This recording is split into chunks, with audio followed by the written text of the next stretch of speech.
اگر آپ کے اکاؤنٹ میں غلطی سے کسی کا پیسہ آ جائے تو اس پیسے کے بارے میں شرع کا کیا حکم ہے؟ حضرات محترم، آج کل یہ بہت ہو رہا ہے کہ اکاؤنٹ نمبر ڈالتے ٹائم میں ایک آدھ اسپیلنگ مسٹیک ہونے کی وجہ سے یا نمبرنگ کی غلطی کی وجہ سے وہ پیسہ دوسرے کے اکاؤنٹ میں چلا جاتا ہے، یا کبھی کبھار ہم لوگ اسکینر سے جب پیسہ بھیجتے ہیں تو غلطی سے دوسرے کا اسکینر اسکین ہو جانے کی وجہ سے پیسہ کہیں اور چلا جاتا ہے۔ تو ایسی صورت میں پیسہ جس کے پاس گیا، کیا وہ اس پیسے کا مالک ہو جاتا ہے، یا اس پیسے کا اسے کیا کرنا چاہیے؟ شریعت میں اس کا کیا حکم ہے؟ تو انشاءاللہ تبارک و تعالیٰ آج اسی ٹاپک کے تحت گفتگو کریں گے۔ حضرات بہت دھیان سے اس مسئلے کو سنیں، کیونکہ دور حاضر میں سوشل میڈیا کا دور ہے، آسانی کے ساتھ لوگ پیسہ بھیجنا چاہتے ہیں اور غلطی ہو جاتی ہے۔ تو یہ مسئلہ بہت سینسیٹیو ہے۔ سب سے پہلی بات یاد یہ رکھیں کہ آپ جس چیز کے مالک ہیں آپ صرف اسی کو استعمال کرنے کا اختیار رکھتے ہیں، لیکن آپ جس چیز کے مالک نہیں ہیں اس چیز کے استعمال کا اختیار آپ کو نہیں ہے۔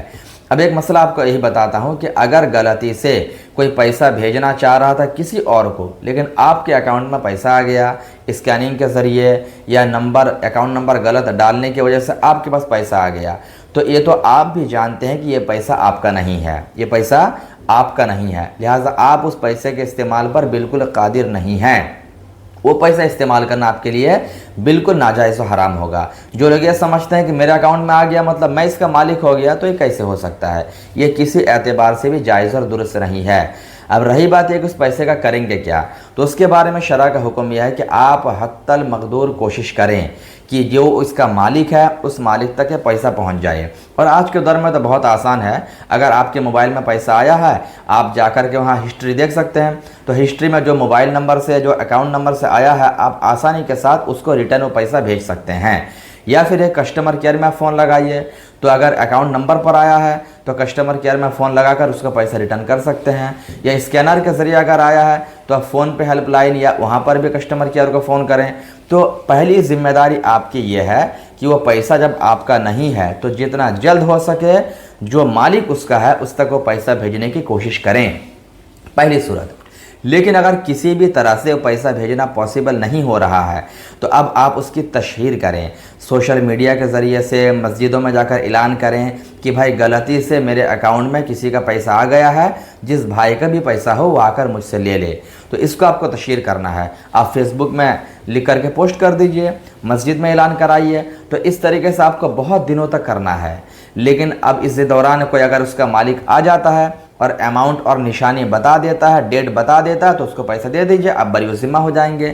لیکن اگر بہت دنوں تک مان لیجئے کوئی بھی نہیں آ رہا ہے اور اس کے مالک کا پتہ ہی نہیں چل رہا ہے، یہاں تک کہ آپ بالکل تھک گئے اناؤنس کرتے کرتے، تو اب اس صورت میں آپ کیا کریں گے، اس پیسے کو نکال کر کے کسی غریب کو صدقہ کر دیجئے، ٹھیک ہے؟ اب غریب کو صدقہ کرنے کے بعد وہ صدقہ کمپلیٹ ہو جائے گا، اس کا ثواب آپ کو بھی ملے گا اور جو اس پیسے کا مالک تھا اس کو بھی ثواب ملے گا۔ لیکن پھر یہاں پر ایک مسئلہ یہ آتا ہے کہ اب مان لیجئے صدقہ کرنے کے بعد پھر اگر اس پیسے کا مالک اگر آپ کے پاس کھڑا ہو جاتا ہے تو آپ کیا کریں گے؟ اس صورت میں ہمارے فقہا یہ فرماتے ہیں کہ اگر وہ مالک آ کر کھڑا ہو جاتا ہے تو اس سے بتایا جائے پوری صورتحال۔ اگر وہ اس صدقے کو جائز کر دے اور معاف کر دے تو پھر جو صدقہ آپ نے غریب کو کیا ہے وہ کمپلیٹ ہو جائے گا، نافذ ہو جائے گا اور کسی کے اوپر کوئی گناہ نہیں ہوگا اور سب کے سب ثواب کے مستحق ہو جائیں گے۔ لیکن اگر مالک کہے کہ نہیں مجھے میرا پیسہ ہی چاہیے، تو اس صورت میں اب آپ کی ذمہ داری یہ ہے کہ آپ اس کو اس کا پیسہ لوٹائیں، اور جو پیسہ آپ نے غریب کو صدقہ کر دیا ہے وہ آپ کی طرف سے صدقہ ہو جائے گا، اس کا ثواب آپ کو مل جائے گا اور آپ اپنی جیب سے اس مالک کو وہ پیسہ لوٹا دیں گے۔ یہی اس کا حکم شرع ہے، جو عام کتب فقہ میں مذکور ہے، یہی اس کا حکم شرع ہے۔ تو امید کرتا ہوں کہ پوری بات آپ کو سمجھ میں آ گئی ہوگی۔ اگر بات سمجھ میں آئی، ویڈیو اچھا لگا تو دوسروں تک ضرور شیئر کریں، کیونکہ دور حاضر میں یہ بہت زیادہ ہو رہا ہے اور بہت سارے لوگ اس پیسے کو غصب کر لیتے ہیں، غاصبانہ قبضہ کر لیتے ہیں، اور بہت سارے لوگ لوٹانا چاہتے ہیں لیکن سمجھ میں نہیں آتا کہ کیسے لوٹائیں۔ تو اسی بنا پر اس مسئلے کا غور سے سنیں اور دوسرے تک خوب شیئر کریں۔ اللہ پاک سب کو حلال روزی کھانے کی توفیق عطا فرمائے۔ السلام علیکم ورحمۃ اللہ۔